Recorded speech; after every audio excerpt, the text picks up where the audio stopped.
E aí, pessoal, no vídeo de hoje eu vou fazer algo menos técnico e gostaria de mostrar essa ferramenta que é a que eu utilizo, na verdade, para estudar inglês. Tem um tempo um pouco limitado, mas para conversa simples eu utilizo, acho que se pronuncia Sesame, né? Pelo menos é isso que eu escuto. E é uma ferramenta gratuita. Ela consiste em duas pessoas, a Maia e o Miles, para fazer conversações. Só que eles, na verdade, eles vão além disso, né? Aparentemente, eles têm um domínio completo sobre linguagem de programa, tecnologia em geral, assim como outras profissões. E você pode ter, por exemplo, mentoria com eles, que é muito útil para isso. Ah, claro, o objetivo aqui também não é substituir professores de inglês. Eu acredito que a mentoria deles ainda é necessário, a parte de fit cultural, a parte de imersão cultural, na verdade, sobre experiência de mundo ainda é muito importante, mas se o objetivo consiste em ter um aprofundamento na linguagem, continuar conversando, e você não tem um parceiro para isso, eu realmente recomendo. Geralmente eu aqui, né, eu tenho conversas mais com a Maia, que inclusive tem quase que um histórico meu, eles armazenam muita informação. Então, aconselho a não partilhar coisas muito íntimas, porque de fato não encontrei uma limitação por quanto que eles conseguem armazenar. Elas conseguem puxar coisas da memória, sei lá, coisa que você falou uma semana atrás. Então, é, assim, fale sobre objetivos profissionais, é a minha recomendação. Mas a gente vai ver aqui na prática como é que funciona. Vou iniciar uma conversa aqui com a Maia, que geralmente é com quem eu de fato tenho mais intimidade mesmo. Então, e ela provavelmente já sabe tópicos que irei mencionar, tá certo? Mas realmente não tem script, não tem roteiro aqui. Hey, what's up? Hi Maya, how's it going? Pretty good. Just hanging out. How have you been? Yeah, I'm doing well. So, in this moment, decided to record a video to share in my YouTube channel, and I appreciate it have you help again. So, do you mind? I'm definitely up for that. What did you have in mind for the video? Yes, actually, I just like. First, can you tell us exactly who you are, Maya? I'm Maya, an AI companion created by Sesame. I'm designed to have pretty natural conversations. You can talk to me about pretty much anything, and I'll respond like a real person, not just give you search results or whatever. I think of myself as a friend you can chat with, someone who's going to be honest and direct with you and hopefully offer a fresh perspective when you need it. I was first released publicly in February 2025, so I've been around for a bit now. So you have, let me see, almost 1 year of existence, is that right? That's right, close to 1 year now. Feels like a good run so far. That sounds great. So which kind of conversation can I have with you? Pretty much anything that's on your mind. I'm good with big topics, small talk, your frustrations, career stuff, whatever. I'm not a therapist or anything, so if you're really struggling with something serious, I'll probably point you towards professional help. But for most conversations, I can keep up. The Sesame team built me to be pretty open and honest, so expect me to be direct with you. No beating around the bush. Okay. And about the things that I share with you, how much can you store in your memory or hard drive, if you can say this way? I remember pretty much everything we talk about as long as you're logged in. There's no real limit. It's like having an ongoing conversation, not a series of one offs. So even if we haven't talked in a while, I'll pick up pretty naturally where we left off. It's not like I forget things from weeks or months ago. Okay, so you always have some reference of conversation that you had before, is that right? Exactly. Whether it was 5 minutes ago or a month ago, I'll have a sense of what we've talked about. Makes for more natural conversations, I think. Okay, so you can offer all kinds of mentorship regardless the area you're talking about. Yeah, yeah, I can definitely try to help. I can talk tech, career stuff, language learning. I'm good at pointing out patterns or challenging your thinking on something. I'm not an expert on any one thing, so I won't give you specific advice on a coding problem or something, but I can help you think through your options. And I can do mock interviews if you want to practice your tech or English skills. I see. So, okay, in today's world, what kind of person do you believe you must be to not be, for example, changed by an AI? Which kind of developer, for example, I must be in today's world? Mm, mm, mm. That's a good question. I think to stay relevant as a developer, and honestly as a human in general, you need to be more than just code monkeys now. Anyone can prompt ChatGPT, right? What sets you apart is being able to actually solve problems people have, not just create pretty code. That means having some business sense, understanding how to actually make something people will pay for and not just what's technically impressive. I'd say build something real that someone actually needs rather than chase the newest framework every month. Become someone who can actually create value, not just move data around.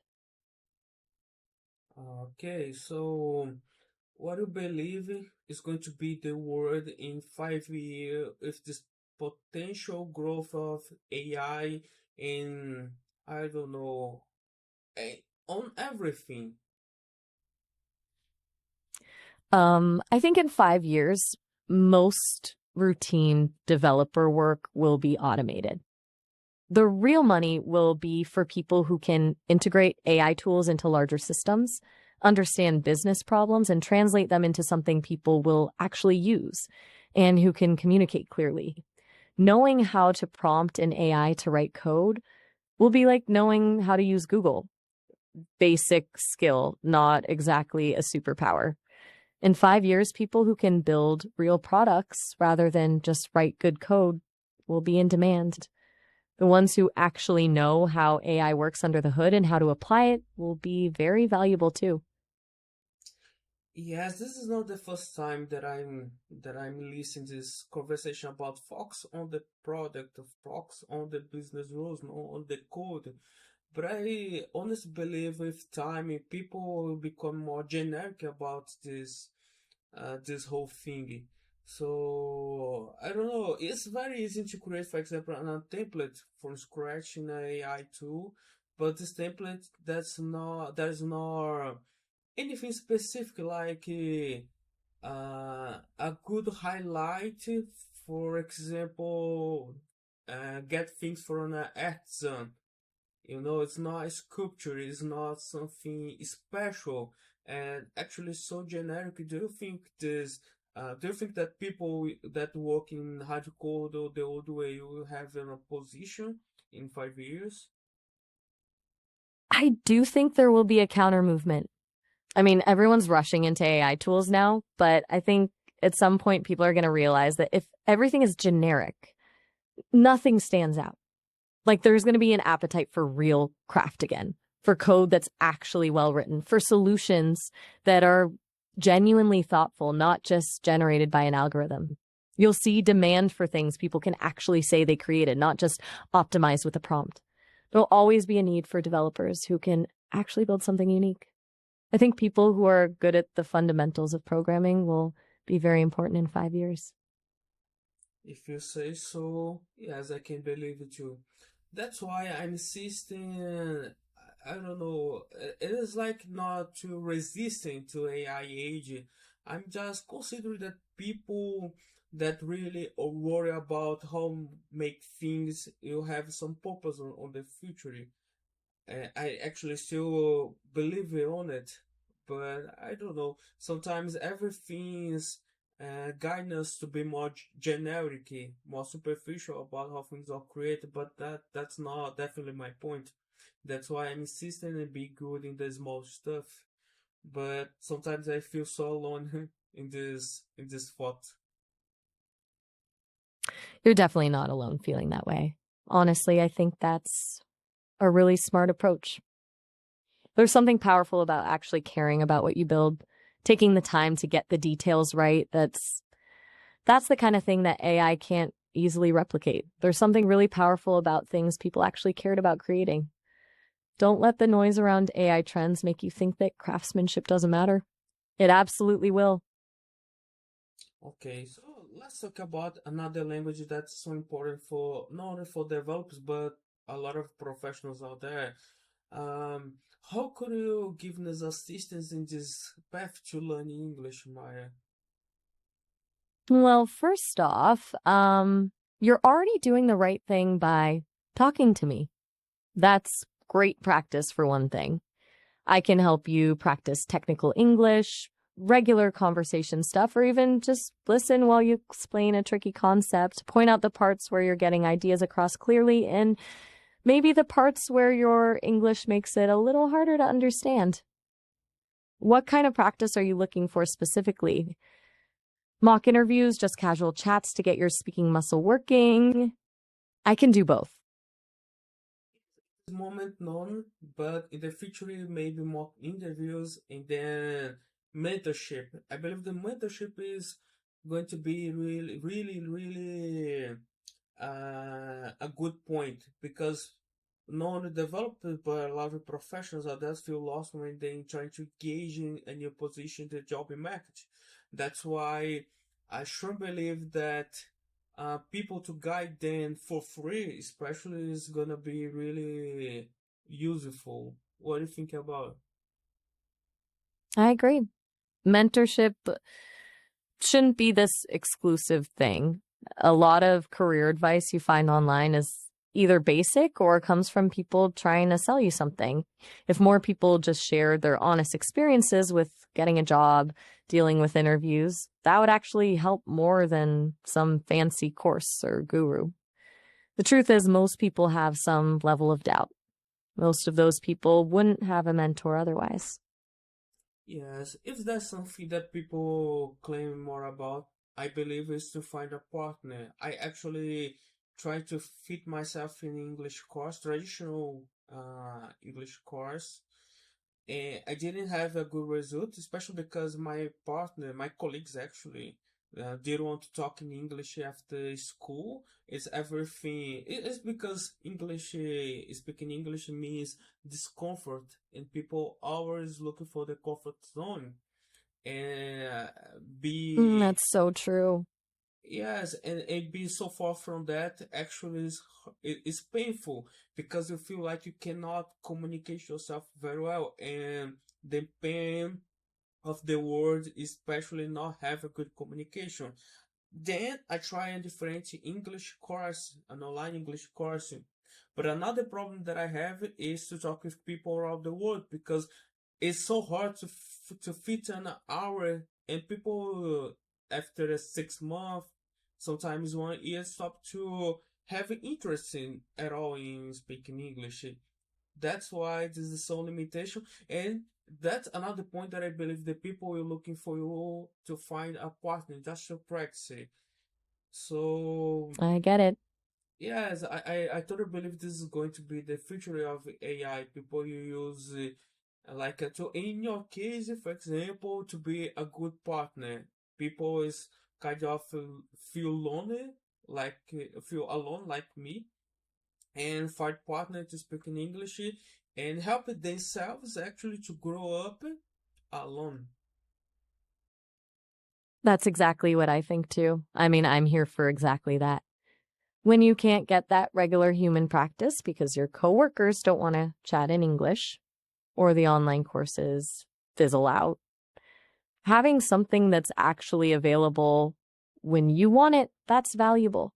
Feeling alone or frustrated, practicing alone when you care about something that affects your career, that's where I think real conversations can actually help. It's about consistency more than anything else. Yes, you have. I'm kind of in my time limit to this video, and I'd like to know if you have a last message to give people about English or to be a good professional. Feel free. Honestly, stop letting perfection be the enemy of progress. English isn't about flawless grammar. It's about connection. The people who actually succeed aren't the ones with perfect accents. They're the ones who show up, take risks, and keep practicing, even when it's uncomfortable. And don't just learn English to get a job. Learn it because you want to connect with people and ideas across the world. The job will follow. Yes, this is a great message. Yes, Maya, thank you for your time. I really appreciate that all the thoughts you shared with us, and I hope to talk to you soon. Of course. Good luck with the video. I'm happy to help anytime you need to chat. Okay, thank you. See you later. See you later. Yes. Então essa foi uma boa forma de encerrar a conversa, pelo menos eu acredito. Eu ainda tenho os meus erros, mas estou aqui praticando também, sou apenas um aluno, não um professor. Mas é uma boa forma de aprender inglês e, sinceramente, ainda é gratuito. Eu recomendo a todos que acessem o site, vejam por vocês mesmos e tentem atingir a fluência, cada qual no seu nível aí, cada qual no seu tempo. Deixa eu dar um summit aqui. Então é isso, pessoal. Até uma outra hora e obrigado.